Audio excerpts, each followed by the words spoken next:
Dr. Jeff talks love, Dr. Jeff talks life, answers your questions, cuts through the strife. Sex and intimacy, real and true, evidence-based, made just for you.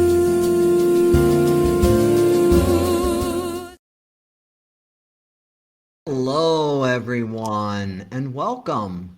I'm your host, Dr. Jeffrey Albaugh. This podcast is dedicated to providing evidence-based information and meaningful conversations that help you improve your sexual health, strengthen your relationship, and enhance your overall well-being.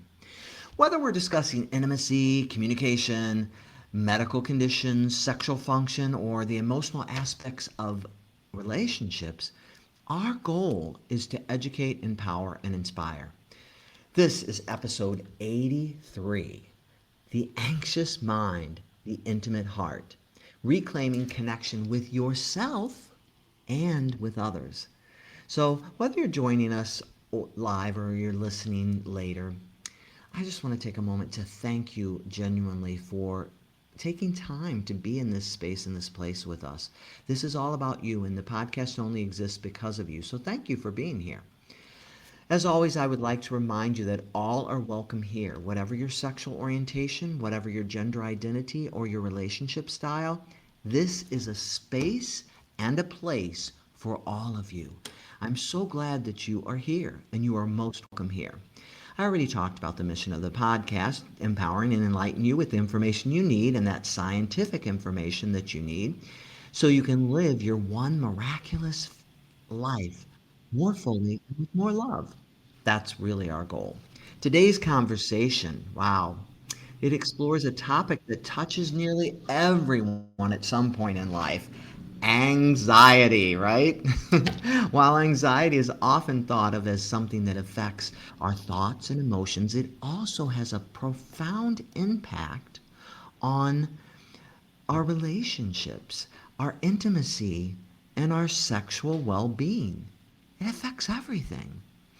If you've ever found yourself overthinking, that voice in your head going over and over, right? Feeling disconnected during intimacy, worrying about performance over being present, or simply struggling to be present with your partner in this moment, this is the episode for you. Anxiety can show up in so many forms, and guess what, listener? We all have anxiety. Generalized anxiety. Some of us have some perfectionism. I'm just saying. Fear of vulnerability. We're all afraid of that a little bit. Relationship insecurity, body image concerns, health anxiety, or worries about sexual performance. Whatever its source, that anxiety has a way of pulling us out of this present moment, the only moment we have, and making it difficult to experience the emotional and the physical connection that intimacy requires. You can't really have intimacy unless you're present. So in today's conversation, my guest, Melissa Novak, helps us understand what happens in both the brain and the body and when anxiety takes over and hijacks us, right? We'll discuss why stress and sexual desire often seem to move in opposite directions. Not so good. How anxiety can affect communication and relationship satisfaction, and practical strategies for helping individuals and couples reconnect with themselves, our true selves, and with each other. So, Melissa Novak, I'm so excited. My friend and colleague, I haven't seen her for a while, but it's so great to have her on as a guest. She is amazing. She is a licensed clinical social worker. She's an AASECT certified. You've heard us talk about AASECT and how to find providers through there. She is an AASECT certified sex therapist. She is dedicated to helping individuals and couples build healthier relationships with themselves, their partners, and their sexuality. Melissa specializes in that intersection of mental health, intimacy, and sexual well-being, with particular expertise in understanding how anxiety, stress, and emotional health influence desire, sexual functioning, and relationship satisfaction. So, through her clinical work, through her educational presentations, and her professional training, she empowers people with practical tools to reduce anxiety, to improve communication, and strengthen emotional connection, and to cultivate more fulfilling, intimate relationships. Who doesn't want more of that? I am so excited to have my guest, Melissa Novak, on empowering us with this great information tonight. Welcome, Melissa. Hi, how are you? I'm so good. I'm so good. And I'm so happy to have you here and that you took time out of your busy practice and your busy life to be here and share your amazing expertise on this topic, which You are every very sweet and generous. I mean, don't you think everybody we all need to think about because we all anxiety creeps in on everybody and it affects our I mean, intimacy. now more than ever, I don't know many people that are not feeling some vibrations at some point about any aspect of our uh, Crazy socio-political, world. personal world. Yeah, it kind of Totally, is across totally, the totally. gamut. Yeah. Gosh, I'm so excited to hear your presentation. So I'm going to hand it over to you and it's all you. Okay. Well, so, I think we were talking a little bit about before we went live how we're trying to take this really big concept and distill it down into some useful nuggets to a pretty general audience. So I'm going to really try to talk a lot about kind of what I would say is where a lot of us are living, which is in worries and problems. And I want to just offer a little bit. Oh, wait.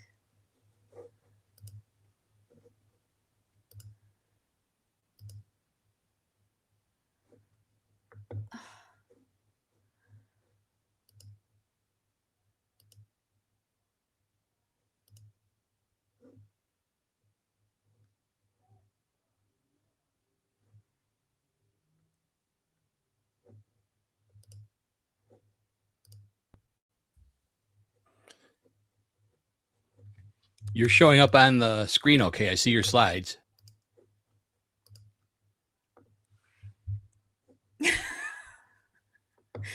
Oh, I knew something would happen. Let me get to the audio.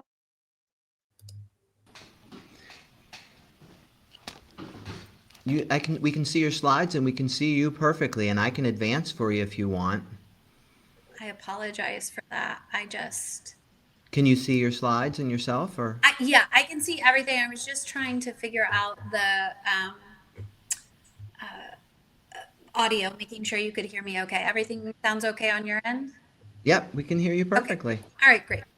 So I want to distinguish between worries, problems, and disorders.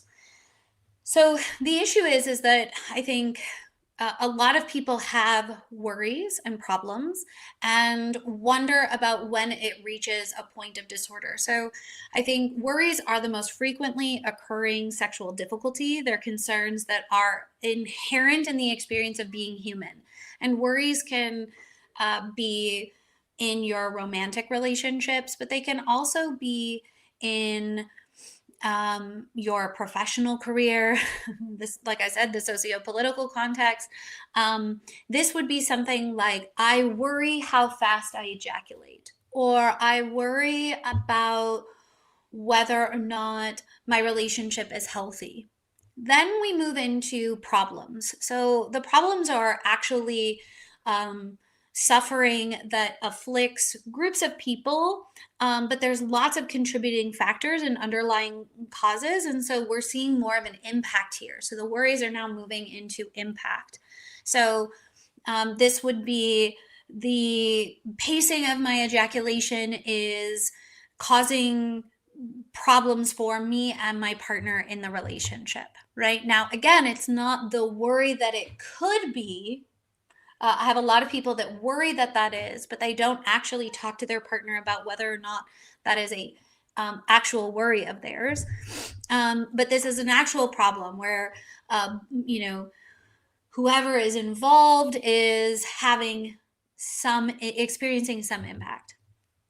Then we have actual disorders. So I've got lots of folks that worry about when they orgasm or how they orgasm.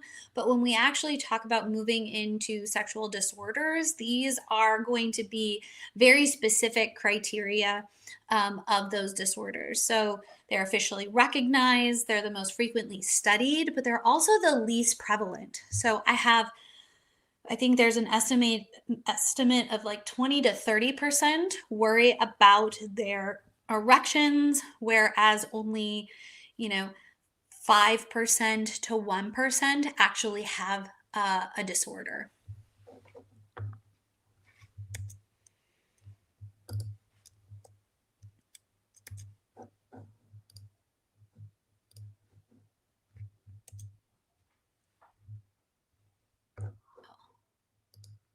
All right.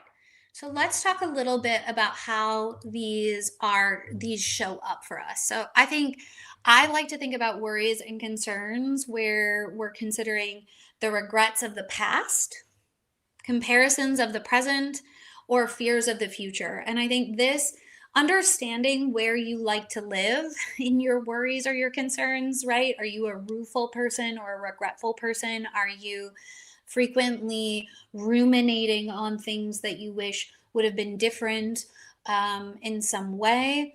Are you comparing yourself? Are you checking, whether that be through social media or other mechanisms to see, how are you measuring up, if you will? Or are these fears of the future? Are you worried about how you are, what is going to happen in the future, how things might work themselves out? Problems, this often will be interference in our relationships. This can cause disruption in tasks, responsibility. There's an impact on your mood and well-being. And then disorders, this is going to be one of the more intense impacts that we're talking about. So these are panic disorder, social phobia, generalized anxiety disorder, OCD, PTSD, pre and postpartum. I think that's something that also is really important to remember, that when we are going through pregnancy or postpartum, there are various drastic shifts, not just in our role and who we are and how we want to potentially be a parent, but also just biologically. And so it's understanding kind of where you're at, I think, can help start to frame up how you might want to move forward. So here are just some examples. I like to talk about anxiety in metaphor. So you're seeing that I'm using a lot of the ocean. And what I usually think about is, let's say that you are in the ocean and it's a crystal clear day. You have lots of energy. You're on vacation. You're feeling really great. And you're just kind of able to float and bop around, right? This is like you kind of as your best self. And then essentially what happens is that as worries creep in, maybe the waves are starting to get a little more intense. Sometimes we are going through some pretty big storms. Sometimes we are going through a hurricane type of experience, and thinking about what do I need to weather this storm rather than how do I prevent a storm from happening. So I think the idea of the ocean really reminds us to be in a space of acceptance of what we are facing, rather than, oh, we're supposed to somehow control the ocean or control the weather. So they're going to leave me. I'm not good enough, whether that be in bed. I'm not good enough to stay with. I'm not good enough to love. What if I get fired? What if I did something wrong and I don't know? Right? These are all worries that people can be chewing on at any given time. And so again, if you were surfing and you are constantly thinking about all the times that you fell off your surfboard, it may be more and more difficult for you to get up and actually enjoy the surfing. If you are comparing yourself constantly to the other people that are surfing, oh, they're doing so much better. Oh, they look so much more professional. Oh, they have such a better technique. You may not be able to, again, enjoy the act of surfing. And then if you're worried about the future, how will this work out? What if I fall? What if apparently, getting shark bit is like a thing that people will risk? If you are worrying about that, that is going to be significantly more challenging for you to enjoy surfing. So I think about this, if we have a general worry in the center, and then we think about kind of the rings of a hurricane going out, right? These are all the different things that a person may experience if they're dealing with some worry. And I chose I'm not good enough, but honestly, you could put any worry you would like in here. And so I'm not good enough often. I see folks that will overfunction. So if they feel like they are somehow in a deficit, they will try to overfunction, which means they will have high standards of unsustainable performance. And what I mean by that is you can't maintain that level of performance. One, because it's not authentic to the human experience. We're all wonderfully messy human beings. And also it's exhausting and it creates often a lot of resentment. Look at me, I'm doing all of this and I'm not getting any sort of, I'm not feeling more secure. I'm not feeling more loved, right? And the person often, the partner or partners may not even realize that that's what's happening. Secret tests or checking. This is where you may do some covert like, man, that person's really attractive. What do you think? And a person says, sure. And then you log that as, see, I'm not good enough. I am not as attractive as that person, right? And they didn't know that that was the actual test. It may also be checking. So this could be anything from potentially violating privacy to going into people's emails, looking at their phones, things like that, to even doing more covert checking. So like, are they going to hold my hand now? Are they looking at me? Are they paying attention to me? Right? Those kinds of checking where the other person doesn't necessarily know that is the that is something that they are being monitored for. There's a lot of reassurance seeking. So you love me, right? And then it goes on. You love me, right? But you love me. You love me? And you can kind of imagine how that becomes pretty exhausting. One, because the person is having to repeat themselves, and two, they aren't necessarily feeling like they're being believed. You may withdraw, avoid, and check out. You can imagine how that reinforces this feeling of, oh, maybe this person doesn't like me back. And so the partner or partners retreat. You may also be hypervigilant to any distress from the partner. So they're in a bad mood. That must be about me. Maybe I did something wrong. Did I do something wrong? And it could just be that they didn't sleep because their toddler was up way too late last night. And then finally, there's the lose-lose situations. So this is where I see people where they essentially will want something, but then they struggle when they get it. So it will be like, well, we never spend any time together. And the person says, okay, well, let's spend this weekend together. And the person goes, well, now you're only doing it because I asked for it. Right? And so it becomes basically a lose-lose rather than the person heard the need and responded to the need.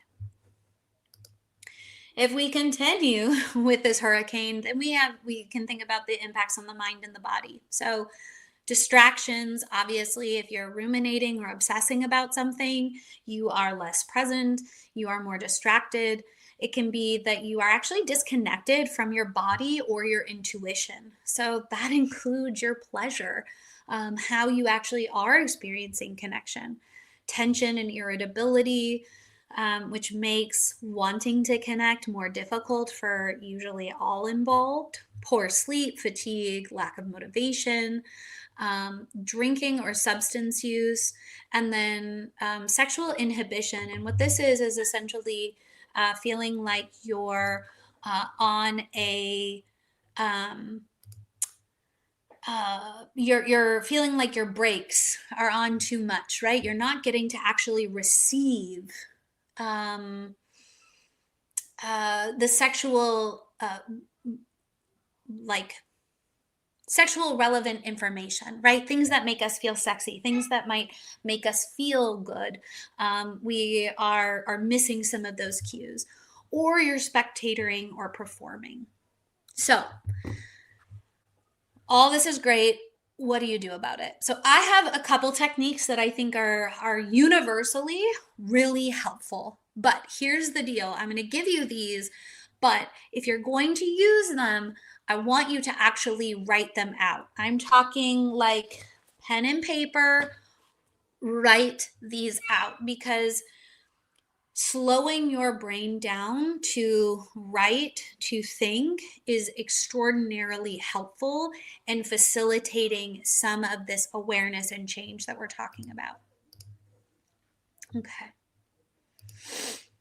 So, first and foremost, I really want folks to start to identify their patterns and their needs.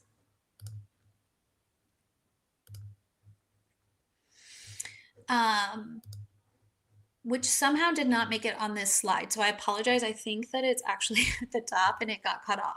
So identify the pattern and the need with limits. So, wow, I notice that if I don't hear from my partner all day long, I think that maybe they forgot about me or that they don't really care about me. And so I need a little bit more conversation or check-in, right? And so this could then be a conversation with the partner. And again, it has limits. So with the partner, it's, hey, I really miss you. I would really appreciate, and it would be really nice to have a few more check-ins if that's possible. And what would that look like in your day? And that may be that the partner says, you know what, I'm happy to just kind of text you on my lunch break. Otherwise, I'm going to be really busy, right? So there can be sort of this way of negotiation, and you can have limits, right? So it doesn't, if you're like, basically, I need constant communication, that's fair for someone to say that that's what they want. They just may not be able to get that. And you have to be able to decide whether or not that's going to matter, right? So, if that person can't give that for me, that is a deal breaker.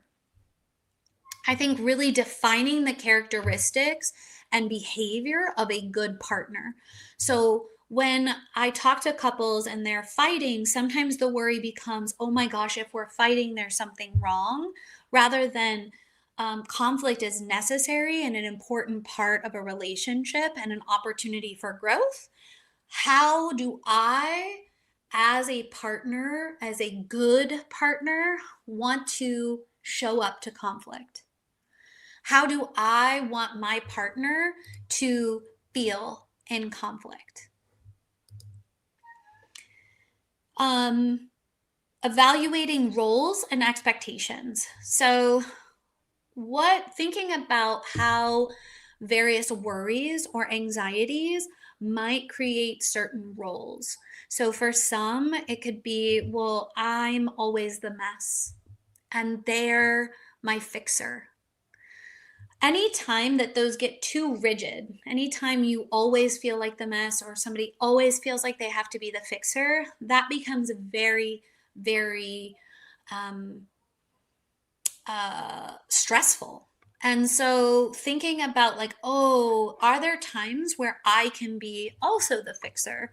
And what are my expectations of what fixing or being the mess is? And then we get into testing the assumptions. So is it true? What percentage would you give it? So is it 100% true, 50% true? What data are you actually collecting? We know good slides like Teflon, bad sticks like Velcro. What are you actually looking at, right? So if you're like, they don't care about me, do you have a list of things that you keep to remind you of things that they do that are caring? And then, will you live through it if it is true? How will you live through it if it's true? Is it useful? So, does this direct you to doing something? Does this build you up, make you feel better, clarify something? Or is it simply just an unproductive worry? That leads us into, is it productive or unproductive, right? Does it provide you direction? Does it provide you opportunity? Or is it just something that you sit with and do nothing with? This is something else to ask yourself, is like, what am I actually going to do with this if it's productive? If it's not productive, it's usually, oh, I'm not going to do anything with that. Is it, I think about this a lot when folks are saying something like, contemplating separation or breaking up, and I ask them, are you willing to actually break up with someone? And they say no, right? Then worrying about whether or not you're going to break up is not productive or useful. Is it universal? So if somebody else was telling you this, giving you this perspective, would you put the same rules, right? Does this work for anybody else? Does it work for your children? Does it work for your friends? Does it work for your family members, your sister, your brother, siblings, right? Do we apply this to anybody else but ourselves or our partners? Carrying it out, actually talking through the feared outcome and how you're going to live through that, what you would do. Obviously, I think, in my opinion, getting help. So if none of these things are really working for you, then it's time, let's get help. And I think in this day and age, all help should be on the table. That includes therapy. That includes medications. Medications are incredible, and there are some really incredible ones out there, and they literally can be a life preserver in a hurricane, right? As much as we might want to get out of the hurricane, having a really good, whether it's a dinghy, a life preserver, something to help you weather the storm, medications are really helpful. And then additional healing options. So do you want to try Reiki? Do you want to try sound baths? Do you want to do yoga? Do you want to do acupuncture? All healing is on the table. Are you going to be open in trying that? And then finally, I will give you a few rules. And I don't really love rules, but a few rules that I often tell my folks when we're getting into some of the couples work we do, or even some of the individual work that I'm doing, which is, are you in the mindset of curiosity, compassion, and openness? So where are you in relationship to those three things? When we're in our worries, when we're in our anxieties, it is often perfectionism, urgency. It is all of these things. And we want to really be much more in a mindset of curiosity, compassion, and openness. So what is it going to take to get you there? If you ask, you need to be willing to hear. Meaning, if you want reassurance, you need to be willing to hear the reassurance. You need to be willing to believe them. Clue in your partner. Let them know, hey, I'm just having a rough day. Just wanted to let you know. Or, hey, I've noticed this pattern and here are some things that I'm working on. Or, hey, this would be really helpful. I think partners that share about their internal experience usually fare a lot better. This is the Gottman technique, which is called a Rappaport method. Not that that matters, but essentially it's, I feel about what. So you say, I feel sad when I come home and I am not greeted. I need a hug when I come in the room. And then reminding yourself interdependence is greater than dependence, is greater than independence. So what I mean by that is we all human beings need human beings. We need human beings from the post office to the amazing garbage truck humans that help us with our trash. We need humans that help get us food, that drive supplies around, but we also need humans emotionally and connectively. And so reminding yourself that we are interdependent. This is not about you being independent or dependent. And then finally, the more we can accept the wave, the more we can be willing to ride the wave. So the more that we can accept that the wave is what it is, rather than wanting it to be something else, we are moving away from suffering into acceptance, and acceptance moves us into a path. And that's it.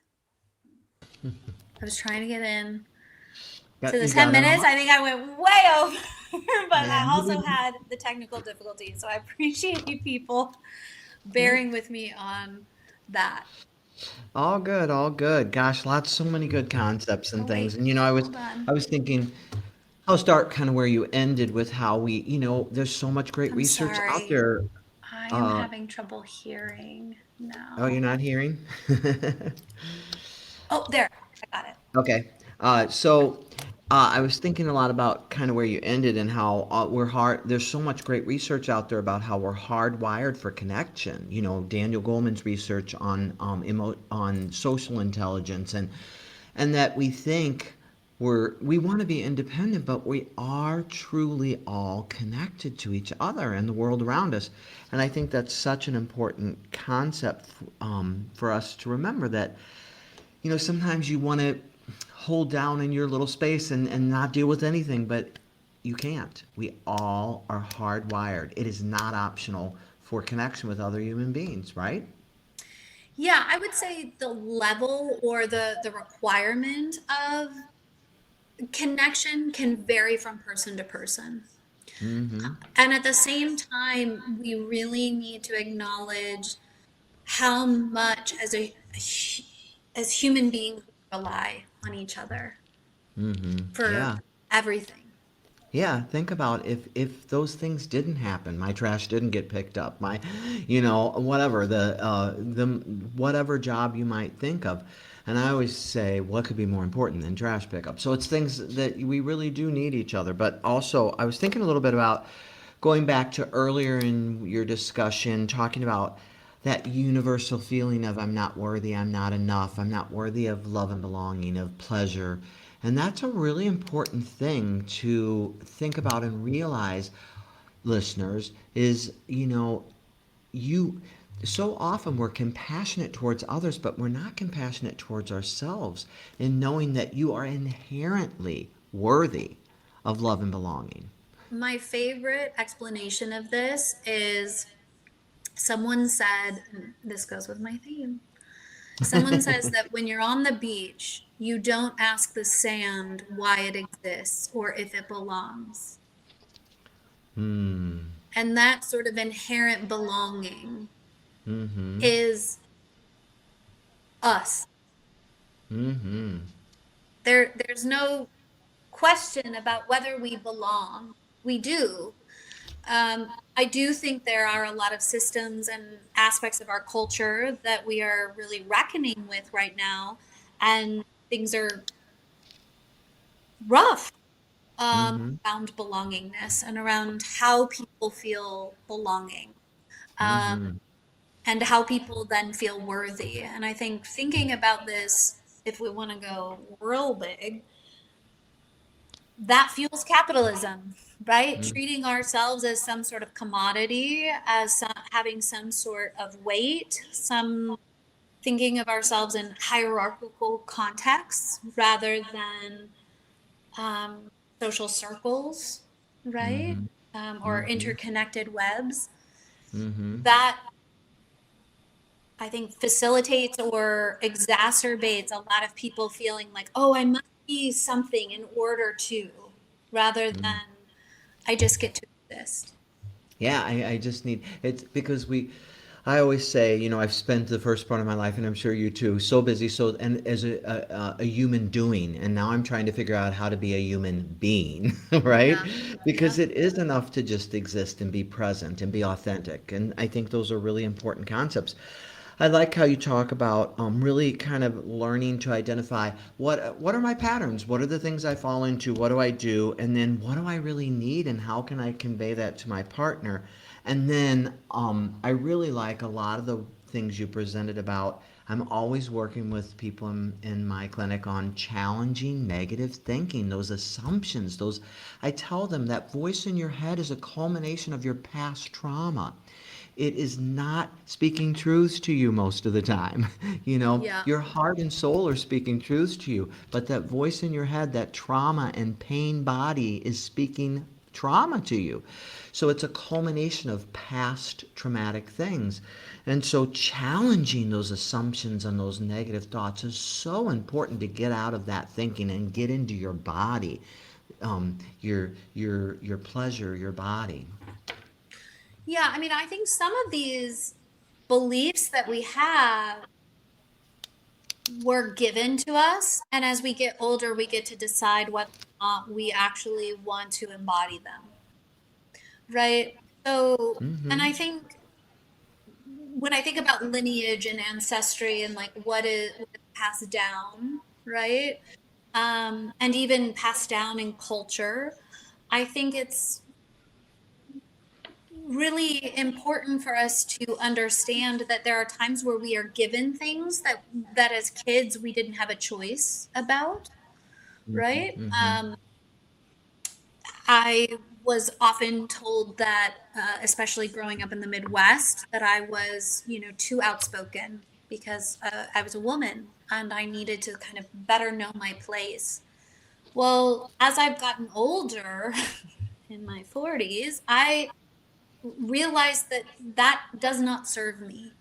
That isn't who I am, and that isn't what I actually want to carry, right? And so I think being able to understand and recognize these patterns and ask ourselves what we need. I don't think any one person is supposed to meet our needs, no more than I think we meet all of our needs. I think reminding yourself that this is, again, a community effort, it's interconnected effort of ourselves with others. Yeah, and I think what, like you said, it's like you have to stop and think, is this really true for me now? Is this my truth? Or is this just Yeah. something I picked up? And then also, does this serve me? You just brought that up now. Does this serve me in my life now? No. To speak, to let my voice be heard, to speak my truth does serve me. So, I think you give a really good example of that. That's great. And then I like a lot of the relationship things. We're always talking on Dr. Jeff Talks About Sex about curiosity, one of my favorite words. So And then I love that you have curiosity, compassion, and openness, really using those as tools. Are you in a space and a place to talk from curiosity, that I yeah. really want to know and understand this situation, or the person I love so much? Are you open to that person you love? Are you caught in your own little world and your own traumas? And and then of course, always bringing compassion and grace, giving people what they Right. need rather than maybe what you might think they deserve because of whatever you're upset about. I think those are really important big Those are things. ways that I've had to really learn to pump the brakes. I am much more in my relationships like, I want to address this. I want to address it right now, right? And I may not be the most effective. And I typically will tell people, right or wrong, if you're not effective, it really doesn't matter. And so I'm really trying to ask myself, like, okay, if I'm going to bring this up, if I'm going to actually grapple with this with another person, what is the spirit by which I'm bringing this? And there may be times where I am unable to tolerate waiting, and I have to own that then. I have to say, I am not in a great framework. I am not in curiosity. I am angry. And you can do that too. You can be in that place too. But that is ownership and also thoughtful and respect for the partnership, right? So it's not just about me and my needs, it's an acknowledgement of the whole system. And then really, like you said, owning this is where I am. This doesn't mean this is your fault. I'm not attacking you. I'm in this space where I am upset. And then I think I love the Gottman techniques and I use them all the time. And it's very awkward when people begin to use those techniques. They're like, it feels weird. I'm like, but what you're doing is not working. That's why It we're here. is the best. People will just shelve awkwardness because, like, name one thing that you've had to learn that you can do well that didn't start off with awkwardness. Totally, And totally. And so they'll so, say, yes. yeah, and I will tell people too with the Gottman technique, try not to use the word you. Totally. When you do this, when you said this, it is almost now I almost see it as like a challenge, so I love it. It's like Hmm. a Hmm. puzzle to solve, which helps Yeah. give me a little distance when the conflict is hot. Yes. But my couples, if they'll, it sounds like marbles in your mouth at first, and if I can get the couples to uh, practice this, it becomes so much more effective because the person will say something like, "I feel hurt, anguished, defeated when there are jokes made about my body. Mm-hmm. And I And I need. need to know that I'm attractive." That is a totally different conversation than, "Gosh, why are you saying that?" Mm-hmm. And it's Right like you now, the always person, put me down. You're so critical of yes, me. yes, It's like this is from the time we started our relationship. You've been very me. It's all of that, and what it forces you to do is to be succinct, to be to the point. And again, it's difficult. So they're like, I feel you're mean. That's not a feeling. yeah, I'll even give them a list. Here's a the list of list. like tons of Give feelings. yourself a list. Pick one. Pick a feeling. I feel and find a feeling. And then, you always want to soften your message a little because and sometimes you can't because you're angry, but if you can, because nobody wants to catch that hardball, right? We all want that softened message. And so, but I feel, and what's the feeling? Find it, identify it. When this happens, be specific and don't make it personal. Leave the yous out. I always say when that one finger's pointing, all the rest are pointing back at Yeah. you. So make sure it's I feel this when this happened specifically, and I need this. You gave a great example of it, and it does feel very different. And then the listeners are like, well, I feel really weird rephrasing it, but I tell them it does two powerful things. It says I hear you and I want to hear you right. So I'm acknowledging you. And did I get it right? Did I understand what you were telling me? So even though it feels awkward, even though it's really weird, it's been tested over and over. And here you have two people who have Right. been trained and use it all the time and know that it works. And the research shows that it works. So it's a Yep. great technique if you're trying to figure out how to communicate and how to listen. And Do we it. talk about And if you do it and it doesn't work, let me know. I've never had it not work. So definitely. my challenge to you all is do it. You can email me and tell me it didn't work. Mm-hmm. Yeah, definitely. I agree. So I got a couple questions for you. The first one is I've struggled with anxiety for years, and I notice that when my anxiety is high, my interest in sex completely disappears. Is that normal? And is there a way to reconnect with my desire without forcing it?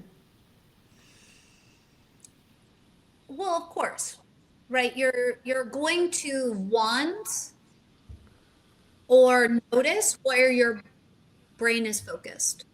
So if Mm-hmm. your brain is focused on anxiety, and usually those are insecurities, not feeling great, right? Not feeling centered. It may be not feeling safe in some way. Mm-hmm. Now, again, safe and comfortability, we're not talking about domestic violence here. We're not talking about abuse. We're talking about sort of that emotional safety. Um, then, yeah, I would say it's hard to tap into pleasure.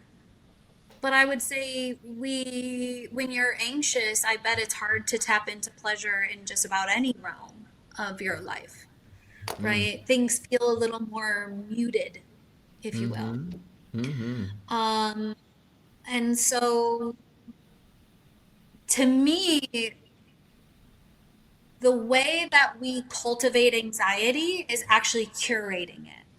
Mm-hmm. So, and what I mean by that is, what are things that are prompting you to actually feel sexual, to pull you out maybe of the anxious headspace? So, is that certain music, outfits, right? Like, is that I'm wearing these earrings that make me feel fancy or Mm-hmm. whatever, Mm-hmm. right? Mm-hmm. Um, it may be I really love smut or romance novels. It could be fun TV shows, right? But like, what's prompting you to feel some sexual energy? Is it going out dancing? Is it what is that for you? And I think what's harder is that as we get older, those prompts are less and less, and they're filled in with more responsibility. Right? If we think about times where people talk about being very, very sexual, it is usually earlier in their lives. Responsibilities are different. Mm-hmm. It is often when all they're thinking about is that, right? And they're thinking about like, think about when you first start dating someone and energy is usually a little higher. You're thinking about like, well, where are we going to go? What are we going to wear? What am I going to say? How am I going to, is the kiss going to happen? Is it not going to happen? Do we touch? Do I have matching whatevers? Do I, have I groomed appropriately? Right? Like you are literally prompting that on a, does my breath smell? Like you are asking yourself about those things. Mm-hmm. Um, you know, as you get older, that changes Mm-hmm. significantly. Yeah, and And not necessarily for a bad thing, just right. different. Definitely. And so, sure, it's normal. And maybe when you're super stressed or you're super anxious, it's not the time. But can you make the time and space? Can you self soothe a little? Like you said, maybe music, maybe meditation, maybe some breathing, getting yourself in a better space and place for intimacy and sex. So, yeah, I think good things. Another question came in for someone who feels embarrassed talking about sex because of anxiety or shame. What's a small step they can take today to begin having a more open conversation with their partner? That is such a great question. Okay. So here's the thing, shame cannot exist in the light.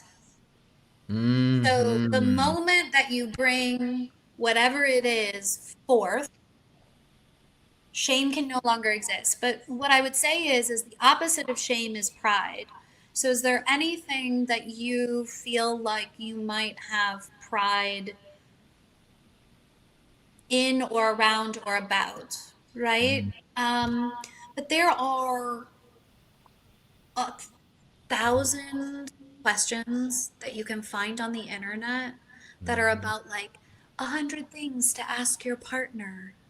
Start there. If you want to start bringing up concepts, start bringing up neutral concepts. And so then it can gradually shift, right? We can shift into aspects about, you know, what's a longing that you're worried you won't experience, right? We can go into deeper, more existential questions, right? These are all ways that we can dip our toe into vulnerability. They don't have to be necessarily, you know, um, I really need to touch this body part this way, which I think that's the problem for me is like that's my Tuesday. I mean, that's literally what I don't know about you, Mm-hmm. Jeff, but Mm-hmm. it's like that's kind of what we talk about all the time. So for me, that's like, oh yeah, sure, of course you can have that conversation. But you can talk about kissing, hand I was holding. thinking the same thing. I was like, start with something less threatening, like what's your favorite way to kiss, and Yeah. where do you like to be Watch a kissed? TV show. Yes. Comment on that. Find Yes. something, read a book and find a passage that's like very alluring, right? It doesn't have to be super explicit, right? Mm-hmm. And be like, this is really hot for me. I really like this. Mm-hmm. Or think of something like, you know, um, normalize it for them. So maybe say, I really love it when you touch the small of my back and walk up behind me and do that. Is there anything I do that you really like, or is there anything I can do that you would really find to be satisfying to you, or whatever? And Positive reinforcement. Oh, that's nice. Okay. exactly. Yeah. That was good. I like when you do that. And Yeah. sometimes it's like, you need to also set right in a loving tone. I don't really like when you grab my butt, because I feel super self-conscious. It's nothing to do with you, you know. I have my own issues and stuff. So yeah, I think there's so many ways to start the conversation. And the biggest thing, I don't know about you, Melissa, that I always tell people, if you don't start talking about it, you'll never get used to it or get better at it, you know. And you don't have to start talking about intercourse or genitals or anything like that. Just start talking about kissing, hugging, spooning, whatever you'd like. So yeah. Yeah. I'm reading this book or I saw this podcast, Mm-hmm. let's Mm-hmm. watch it together, right? Yeah. And then you can even talk about how awkward it feels Totally. or how silly it feels, right? And you can kind of share in that. Yeah, definitely. Oh, we could talk about this forever. I know. Such good conversation. But as you had talked about earlier, I'm going to take them through a centering exercise now, and then I'm going to come back to you for whatever your final word or final thought is for listeners, and I'll give my final thought as well. So I'll be right back, but I'm going to get people back in their bodies. Before we end today's episode, I'd like to leave you with a brief centering exercise like we always do. This is how we do it towards the end of the podcast. If you're able, just place your feet on the floor or simply settle comfortably into whatever, wherever you are. Take a slow, gentle breath in through your nose and exhale through your mouth. Breathing so powerful. Again, breathe in your nose, exhale through your mouth. Slow and gentle. Continue that breathing pattern and let your shoulders soften as you exhale. As you inhale, feel yourself, your body opening. And as you exhale, feel yourself clearing anything that's not serving you, any tension you feel in your shoulder, your back, your pelvis, your knees, anywhere. Allow yourself to arrive fully in this moment as you continue to breathe with me. Gently remind yourself, I do not have to be perfect to be worthy of love. I do not have to be perfect to be worthy of love. My value is not measured by my performance. My value is not measured by my performance. Connection begins with presence. Connection begins with presence. If anxiety has been a part of your intimate life, remember, as you're breathing, that anxiety is not a personal failing. It's a human experience. Healing doesn't happen by forcing ourselves to stop feeling anxious. It happens by learning to respond to ourselves with curiosity, compassion, and patience. This week, I invite you to practice being present during one moment of connection. Doesn't have to involve sex. It might be holding your partner's hand a little longer, sharing a meaningful conversation, offering an unhurried hug, or simply taking a few deep breaths together before bedtime. Small moments of presence often become the foundation for deeper intimacy. Breathe in through your nose and open. Out through your mouth and clear anything that doesn't serve you. Breathe into this moment. And as you move forward, remember, you are so much more than enough. You are so truly inherently worthy of love and belonging. All right, Vic, can you share with our listeners what is up next week on Dr. Jeff Talks About Sex and Intimacy? In this special follow-up panel discussion to our popular episode on the power of play, Dr. Jeff is joined once again by sex therapist Lena El-Khatib, along with renowned sexuality educator and clinician Dr. Susan Kellogg-Spatt, for an engaging and practical conversation about how play can transform sex, intimacy, and relationships. Together, the panel moves beyond theory and into real-life examples of how couples and individuals can bring more curiosity, spontaneity, humor, sensation, and emotional safety into their intimate lives. Join us on August 11th at 7 p.m. Central Time to learn more. Ooh, Vic, that was steamy. But it's going to be such a great episode to follow up on play. We want to get a lot more specific with ideas. You were talking earlier, Melissa, too, about the importance of play, just getting back to play in our lives. And our children, when we're children, we know how to play. So it's going to be a great episode. But this was such a good episode. Thank you for reminding us all about how to really face our anxieties and know that what our worth is. So, final thoughts for listeners. I don't know. I was racking my brain and then I got really excited about your next week's episode. Totally. I feel, yeah, I mean, I think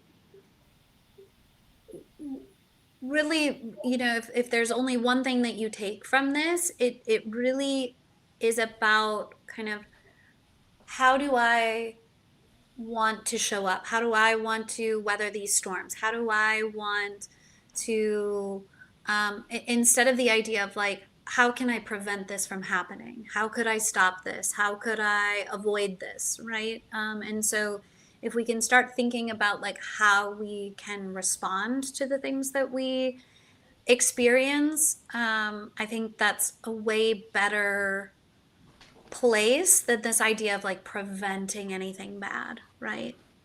Building up some resiliency, I guess. Definitely.